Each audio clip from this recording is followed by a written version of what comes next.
Today I have a very special guest with us. Aaron Dube is a Business Development Specialist on the BEI team, and I've invited him here to talk about what we're seeing with business owners, business advisors, and the conversations that they're having. I think what we can all learn from this is how conversations are starting, what business owners care about, how a good advisor is able to really help a business client, and I want to learn more about that. So thanks for being here today, Aaron. Thank you, Elizabeth.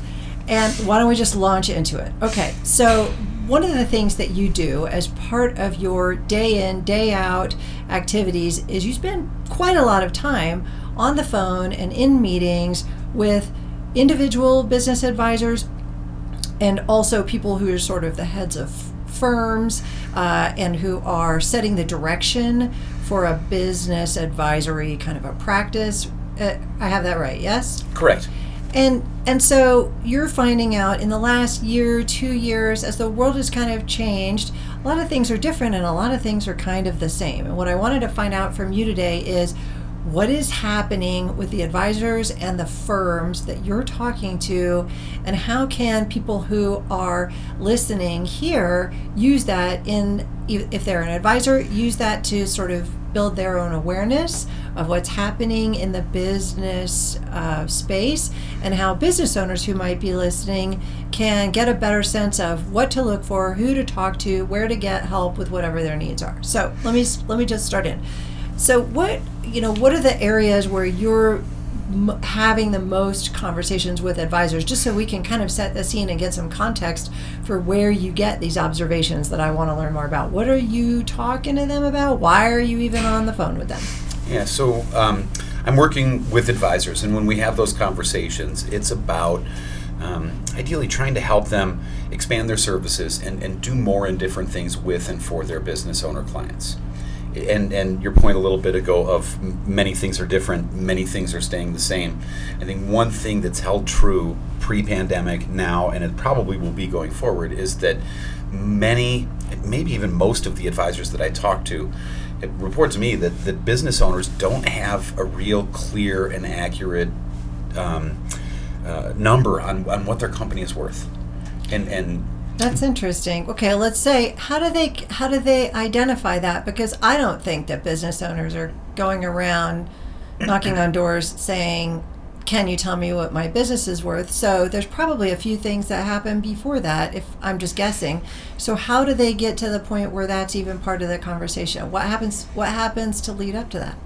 Yeah, so advisors that I'm speaking with, that I'm working with, however a business owner comes through the door, whether she is looking for a new financial plan or maybe an insurance review, maybe they need some estate planning documents, could be some tax issues. Those are the typical advisors that I'm working with and talking to.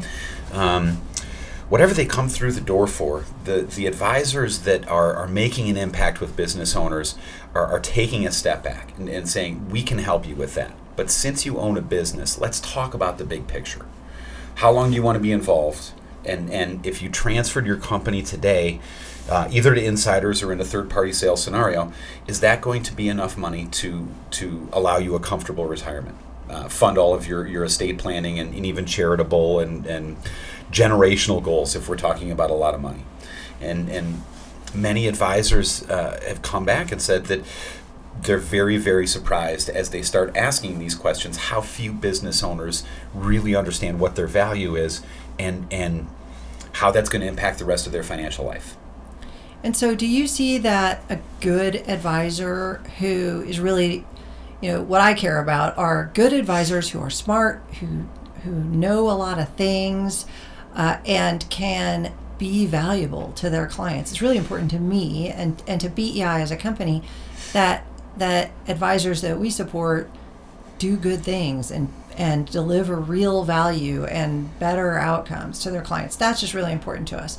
And so what I'm kind of hearing you say, so you can correct me if I'm wrong, is that a valuable advisor needs to be both a specialist to address whatever a business owning client comes in the door for, and also a generalist with the ability to go up to 50,000 feet and see and get sort of a better picture of the overall landscape. Is that the sort of the pattern or the combination of skill sets that you're seeing in the most active and most helpful or valuable advisors that you're talking to?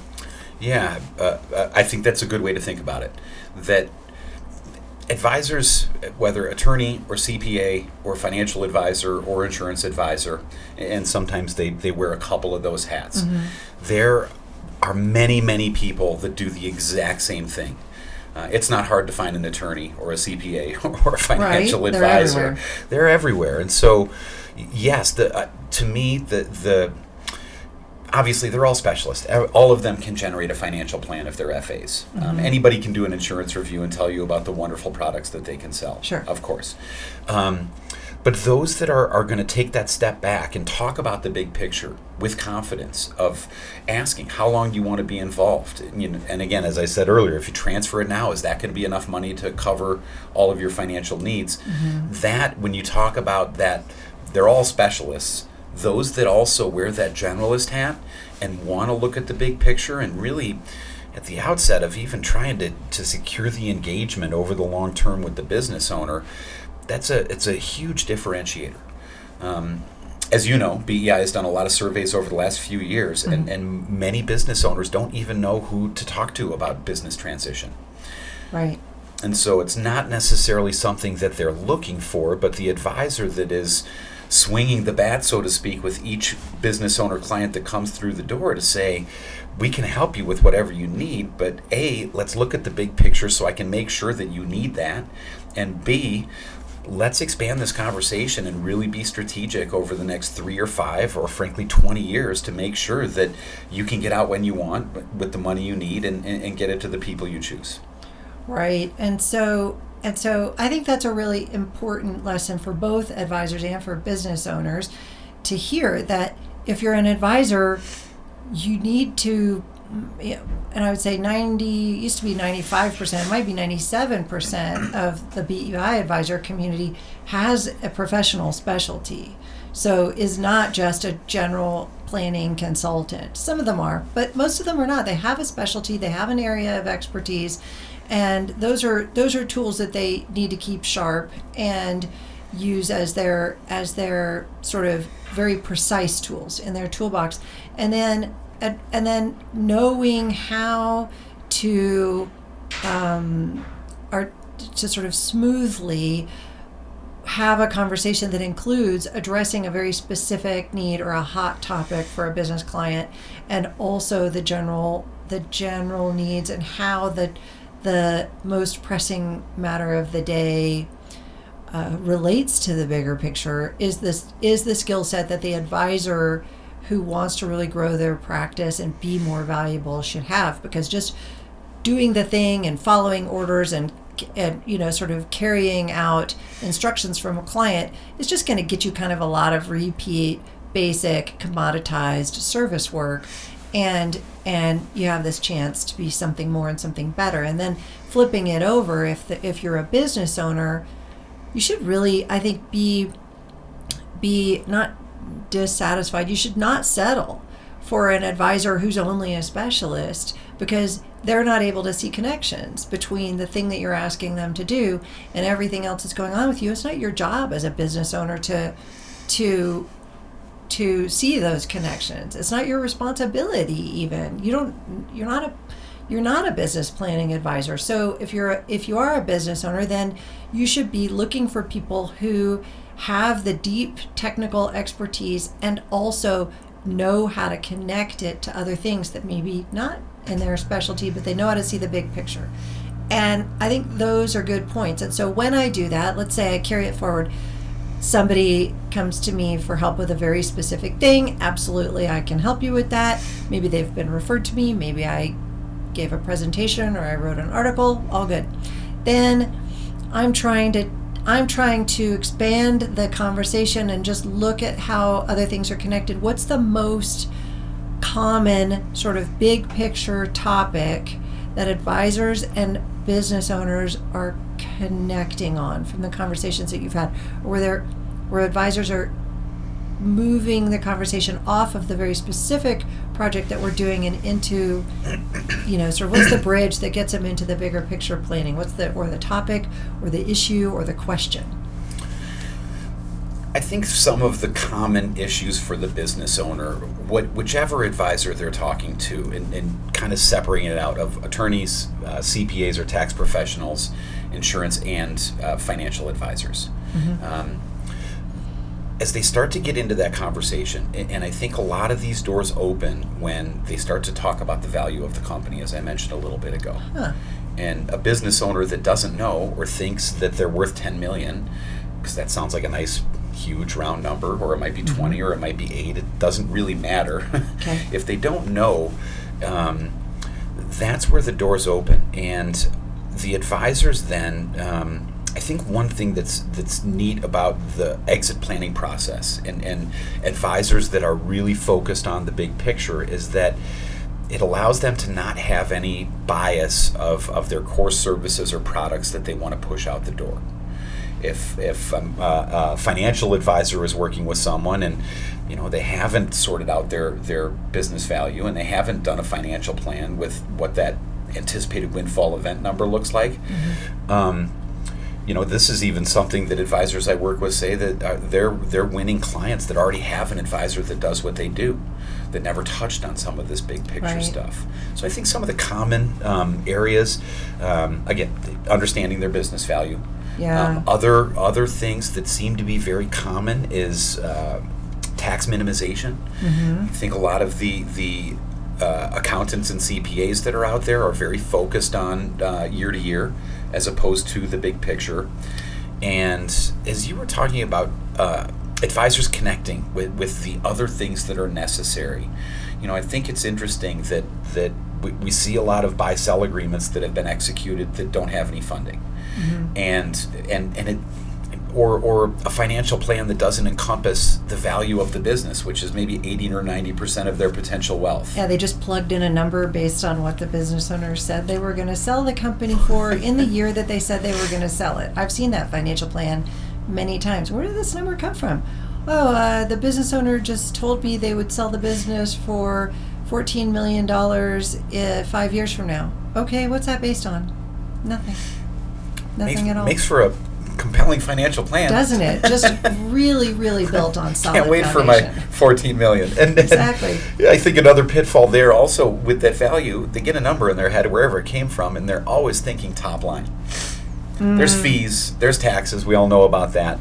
But some of that connecting what should be done by other advisors, those that take the big picture view and then can drive the expertise of others. Mm-hmm. Let's go and talk to your attorney about redoing the buy-sell agreement and let's sort out funding this time. And let's look at insurance to solve that problem. And it might even be that they're using pre-tax company dollars to fund an insurance policy. Mm-hmm. And as we tie all of these things together, they end up saving or making a whole lot of money in the end by saving taxes or building up their value to a point where they can transition the company for the money they need. Right. And so those are, I think that's really important lesson for both business owners and business advisors to hear, is that, looking at these bigger picture issues is going to help you make better decisions on that narrow scope or very specific sort of pain point that you have today, because maybe I could solve your pain point today with a product or a service or a technical solution that I have to offer as an advisor. But my advice could change if I were able to see things more clearly and in context.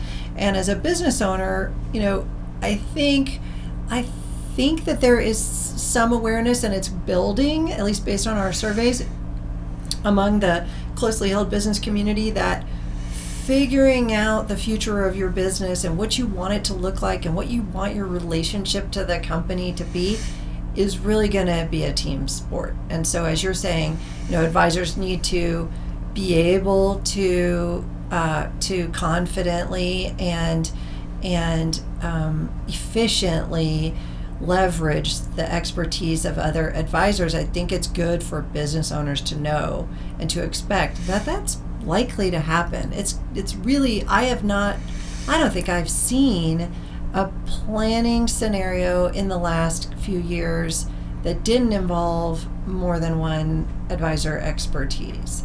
And so are the firms that you're talking to, are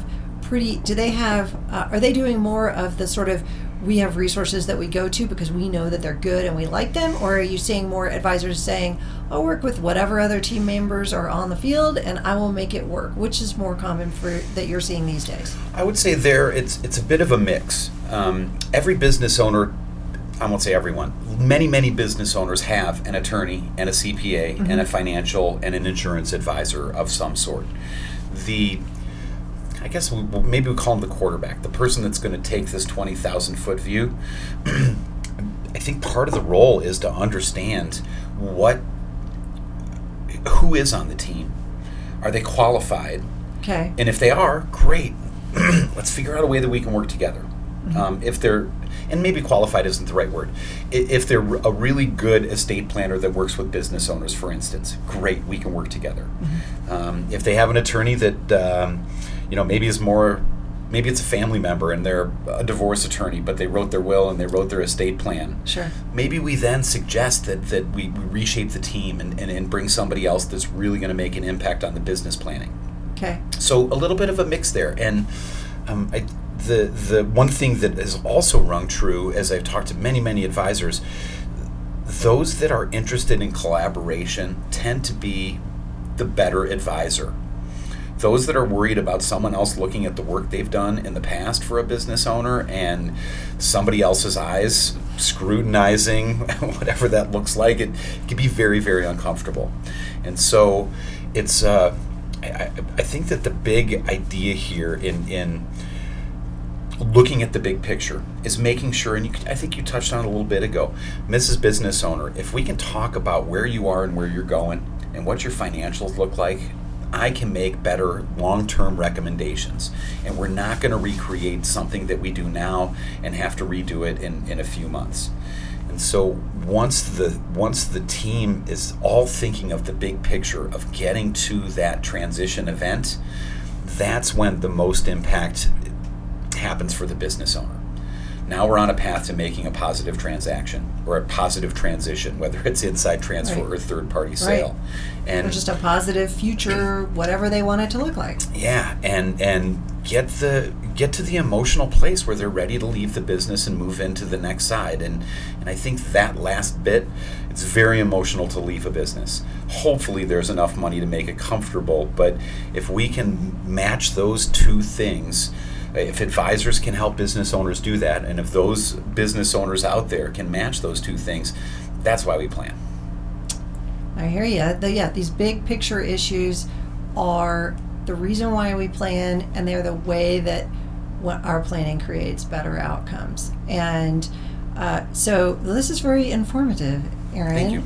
And I think we'll, in future, let's come back together and talk more about some of these, how do we get through a business valuation process in a way that's more helpful? How do we get through what does the future look like kind of a conversation? Because owners who are listening can be thinking about those things and kind of raising their own questions and answering a few of them and setting a few to the side, and advisors can use those to move conversations forward. So I'd like to maybe get you to come back in the future, and maybe we do this again, and we'll kind of go a little deeper on some of these issues that we talked about, because I do think they're important. So for today, thanks for stopping by. Yeah, and I appreciate coming back, and thank you very much. Okay, we'll see you soon. Thanks everybody for listening. We'll see you next time.